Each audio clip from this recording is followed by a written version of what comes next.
Hi guys, good morning. आइए हम बात करेंगे इंटेक्स नंबर 2.8 के बारे में।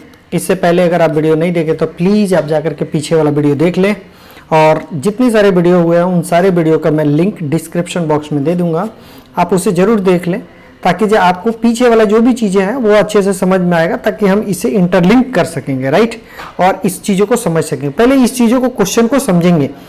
यहाँ तक हमने पढ़ चुका था, इसके आगे हमको पढ़ना था एनसीईआरटी में। हम बीट बाय बीट, एक एक लाइन हम एनसीईआरटी को चलते हैं, और इसमें जो जो क्वेश्चन मिलते हैं, जहाँ जहाँ जैसे क्वेश्चन मिलेंगे वो भी करेंगे, और लास्ट में टोटल एक्सरसाइज के 46 क्वेश्चन है, उन सारे क्वेश्चन को हम डिस्कस करेंगे, ठीक है। बस अगर आपको ये वीडियो अच्छा लगे तो आप चैनल को सब्सक्राइब करके और जुड़ जाएंगे, और नोटिफिकेशन बेल आइकन को दबा देंगे, ताकि जे आपको टाइम टू टाइम वीडियो मिलते रहेगा और हम कंटिन्यू रहेंगे, ठीक है। नेक्स्ट देखते हैं, the vapour pressure of pure liquid. देखिए see here, vapour pressure of pure liquid की बात कर रहा है। इसका मतलब क्या हुआ? Pure liquid, vapour pressure of pure liquid A and B equal to इतना एंड इतना, कितना देगा? तो प्योर लिक्विड को हम लोग हमेशा ऐसे मेंशन करते हैं, ठीक है, यानी कि पी ऑफ ए के ऊपर में जीरो लगाते हैं, यानी कि नॉट बोलते हैं, P of A naught that is equal to, इसको प्योर बोलते हैं। अगर पार्शियल प्रेशर दी जाए तो P A is the partial pressure of A in pure state, इसको बोलेंगे, और partial pressure of A in solution में, इसको ऐसे बोलते हैं, ठीक है। तो ये चीजें तो हम पहले से जानते हैं, इसके लिए कोई बात नहीं। क्वेश्चन में दिया P of A naught that is equal to कितना दिया? 450 mm of HG, mm of HG. मैंने पहले भी बताया था ये mm ऑफ एचजी का मतलब होता है ये एक प्रेशर का मेजरमेंट है, यूनिट है। चीजों को हम गैसियस स्टेट में हम देखते हैं जी, कैसे कैसे हम एटीएम से एमएम में, एटीएम से सेंटीमीटर में, एटीएम से बार में, एटीएम से किसी और यूनिट में हम कैसे चेंज करते हैं, उस सब चीजों को हम गैसियस स्टेट में पढ़ेंगे। पी नॉट ऑफ बी का वैल्यू गिवन है, these are once again 700 mm of HG, ठीक है, ये दो चीजें। और पी टोटल भी दिया भाई, P total is equal to कितना दिया हुआ? 600 mm of HG, mm of HG. अब देखिए यहाँ पे एक छोटा सा बात समझ में आना है जी, ये P टोटल है तो क्या इन दोनों का जोड़ है क्या? नहीं, हमारे पास होता क्या है, ये एक कंटेनर है, इसमें एक solution P of A type का है, ये एक सॉल्यूशन है, इसमें हमारे पास B टाइप का। इन दोनों को मिक्सअप कर देते हैं तो A और B, ये देखिए A B और B B दोनों मिक्सअप कर देते हैं तो ए बी मिल जाए। तो अब जो पी टोटल आता है, इसमें से जो पी टोटल आएगा, यानी कि जो इन से मिक्सचर जब करते हैं तो जब पी टोटल की बात कर रहे हैं, यानी कि जो इसमें क्या क्या प्रेजेंट है, ए एंड बी दोनों प्रेजेंट है। इसको क्लोज करो और यहाँ पे वेपर बन जाएगा। इस वेपर में तो पी ऑफ ए हो जाएगा एंड पी ऑफ बी हो जाएगा, क्योंकि जो अब ए प्योर फॉर्म में रहा नहीं, बी प्योर फॉर्म में रहा नहीं, दैट्स वाई अब पी टोटल का वैल्यू जो होता है, P total is equal to होता है P of A plus P of B, yes और नो। अब क्वेश्चन ये देखिए, P ऑफ ए बराबर क्या होता है? तो P naught of A into X of A, we know that very well, हम बहुत पहले से ये जानते हैं। और P of B equal to P naught of B into X of B, ये भी अच्छे से जानते हैं, ठीक है, ठीक है। और P टोटल बराबर तो जानते हैं, P टोटल बराबर क्या हो जाता है? यही P टोटल बराबर P of A plus P of B, ये हो जाएगा। ये सब चीजें आप जानते हैं, ठीक है, ये सारी चीजों को मैंने लिख दिया। अब यहाँ पे क्या क्या इंफॉर्मेशन दिया है देखिए, मैंने अभी बता दूं मैं, ये गिवन है, ये गिवन है, ये गिवन है, तीन चीजें गिवन है। पूछा क्या है? Find the composition of the liquid in liquid mixture, find the composition of liquid mixture if total vapour pressure is इतना। अगर टोटल वेपर प्रेशर तो दिया है, मैंने लिख दिया है, मिक्सचर बोला है, यानी कि जो कंपोजिशन, कंपोजिशन का मतलब x of A and x of be in the liquid phase में बोला है, लिक्विड मिक्सचर में क्या होगा, ठीक है। सेकंड क्वेश्चन में also find the composition in the vapour phase. अब देखिए इसमें एनसीईआरटी में वाई ऑफ ए और वाई ऑफ बी लिखा है, तो Y of A Y of B is also the mole fraction, X of A X of B is also a mole fraction, ठीक है। तो हमको मोल फ्रैक्शन निकालना है, तो मोल फ्रैक्शन निकालने के लिए हमने क्या क्या पढ़ा था, क्या क्या फॉर्मूला लिखा था, वो चीजें को हम समझेंगे। हमारे पास मोल फ्रैक्शन निकालना है। आइए, मैं एनसीईआरटी की चीजें हैं, एनसीईआरटी में मैं दिखा देता हूं आपको कहां पे है। इससे पहले मैं पढ़ चुका हूं, जितना सारा मैं रेट लगाया हूं वो सारी चीजें पढ़ चुका हूं। सी हियर, ये मैं आपको दिखाना चाहता हूं, देखो इधर पी टोटल, ये फॉर्मूला है, ये ऐसे है, ठीक है। अगर ये पी टोटल मुझे गिवन है, ये पी नॉट P1 ऑफ ए दिया है, P2 ऑफ दिया है, ये भी दिया है, तो क्या हमारे पास ये नहीं निकल जाएगा? और हम जानते हैं x of 1 plus x of 2 and that is equal to 1। x of 2 पता है तो 1 माइनस x ऑफ 1, यस और नो, हाँ या ना?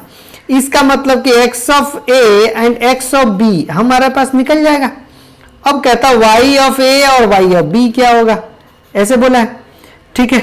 तो y ऑफ a और y ऑफ b निकालने के लिए वेपर फेज में हमारे पास ये देखिए, सी हियर, देखो इधर ये लिखा हुआ है, यानी कि p ऑफ 1 पता है और p ऑफ 2 पता है आपके पास। p ऑफ 1 बराबर क्या लेंगे, y of 1 into p total, तो p टोटल तो आपको पहले से पता है 600, और p2 बराबर क्या होता है, y2 into p total. p total तो आपको पता ही है, और p2 पता है, p1 पता है। p2 p1 कैसे पता है भाई, तो आ जाओ यहां से दिखा देता हूं।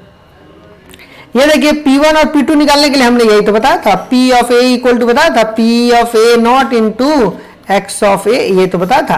तो आपको मैंने सारी चीजें दिखा दिया एनसीईआरटी में, कौन कौन से फॉर्मूले कहां पे लगेंगे, every formula I show it, मैं कर दिया हूं, शो कर दिया हूं। अब देखिए यहां पे मैं अब यहां पे चलता हूं, आपको दिखाता हूं ये कैसे बनेगा। ये सी हियर, ये देखिए ये क्वेश्चन के बारे में मैंने डिस्कस कर लिया, ये क्वेश्चन के बारे में डिस्कस कर लिया, एक एक बात हमको पता चल गया है। अब मैं आपको सॉल्यूशन दिखाता हूं। देखो vapour pressure of pure liquid A equal to इतना दिया हुआ, सिर्फ आपके लिए लिखा हूं ताकि जो आप समझ सकें। Vapour pressure of pure liquid B equal to इतना लिखा हूं, टेम्परेचर दिया है, टोटल प्रेशर गिवन है, x of A x of B पूछा है, और x ऑफ A देखिए अगर आप निकालना चाहे तो यहाँ पे एनसीईआरटी के हिसाब से कहेंगे जो y ऑफ A और यहाँ कहता है y ऑफ B, लेकिन यहाँ पे कहीं कहीं पे आपको नोटेशन समझना पड़ेगा, x ऑफ a डैश, इसका मतलब ये लिक्विड में है, ये वेपर में है, x ऑफ b डैश, ये वेपर में है और ये लिक्विड में, ऐसे, ठीक है। तो इसमें नोटेशन में बहुत ज्यादा आपको परेशानी नहीं आनी चाहिए। अभी मैंने एनसीईआरटी में फॉर्मूला ये दिखा दिया, तो p टोटल आपको पता है, ये आपको पता है, ये आपको पता है, ये भी आपको पता है, ये निकल जाएगा। तो देख लिए 600 plus this and this and this, x of b equal to 0 point इतना, ठीक है। अब देखिए अगर x ऑफ b 0 पॉइंट इतना है तो हम ये भी जानते हैं x of a plus x of b and that is equal to 1, यानी कि x of b equal to क्या, sorry x of a equal to क्या, sorry 1 minus x of b, तो आप निकाल लेते 0 पॉइंट इतना, यानी कि ये x ऑफ a और x ऑफ b किस में निकला, लिक्विड फेज में। अब हमको निकालना क्या है, x ऑफ a डैश, अभी थोड़ी देर पहले फॉर्मूला बताया था। अब देखो यहाँ पे P ऑफ A, यानी कि P of A equal to होता P of A naught into X of A, ये अभी बताया था मैं एनसीईआरटी में, कहाँ फॉर्मूला ये दिखाया था।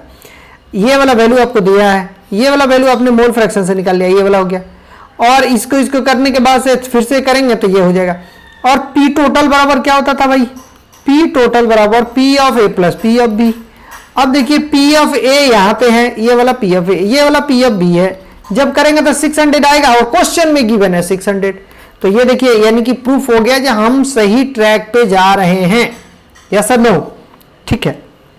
हमको यहां से पता चल गया, हमको एक पार्ट तो निकल गया, एक पार्ट ये निकलना था x ऑफ a और x ऑफ b क्या होगा, ये पहला पार्ट मिल गया, हमको डैश वाला पार्ट चाहिए। अब देखिए यहाँ पे अभी फॉर्मूला मैंने लिखाया, जब P1 इक्वल टू लिखा था P total into y of a, अभी लिखा था एनसीईआरटी में यही चीजें लिखा था, यानी कि P total into y of a। अब इसी को तो मैंने y ऑफ a माना है, इसी को तो y ऑफ a माना है, और P टोटल तो यहाँ पे लिखा हुआ है, मैं तो P टोटल यहाँ लिख दिया हूँ, और P ऑफ a मैंने P1 एनसीईआरटी में P1 लिखा था, ठीक है। तो इसी को x डैश को निकालना होगा, तो क्या करेंगे, इसके लिए वैल्यू अभी निकाला था पीछे वाला में, इतना mm ऑफ hg और इतना mm of hg and that is equal to 0.3, और x ऑफ b बराबर क्या हो जाएगा, तो x of a dash plus x of b dash and that is equal to 1, चाहे कहीं पे भी हो साहब, इसके लिए आपको नहीं मैंने कंफ्यूज नहीं होना है। अगर ये देखिए, अगर ये लिक्विड में है और ये वेपर में है, यहां पे भी x of a dash plus x of b dash and that is equal to 1, x of a dash plus x of b dash that is equal to 1, और यहां पे भी x of a plus x of b and that is equal to 1, everywhere 1 के बराबर ही होता है। इसलिए हमेशा एक फॉर्मूला याद रखेंगे, P1 equal to P total into क्या लिख देंगे, मोल फ्रैक्शन। अब मोल फ्रैक्शन कहां का बात है, इसको बोलते हैं एक्चुअल में पार्शियल प्रेशर, तो ये P1 ना करके यहां लिख देना partial pressure is equal to P total into mole fraction. Everywhere कहीं पे भी मोल फ्रैक्शन गिवन हो, क्योंकि ये summation of the mole fraction is equal to 1 होता है और P टोटल का मतलब ही होता है जो टोटल वेपर के वजह से जो प्रेशर लगता है, that is the P total.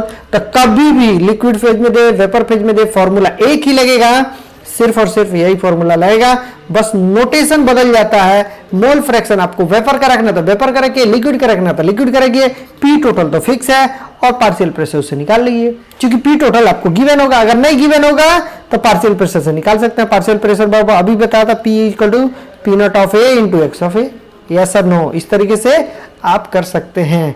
तो चलिए आज वीडियो का इतना ही हम रखते हैं। अगर वीडियो में अगर आपको किसी भी तरह से समझ में नहीं आया तो आप कमेंट कीजिए, अगर समझ में आए तो आप सब्सक्राइब करके बेल आइकन प्रेस कर लीजिएगा और उन बच्चों तक जरूर शेयर कर दीजिएगा जो आपके फ्रेंड्स हैं, जिनको वाकई इन्हें जरूरत है।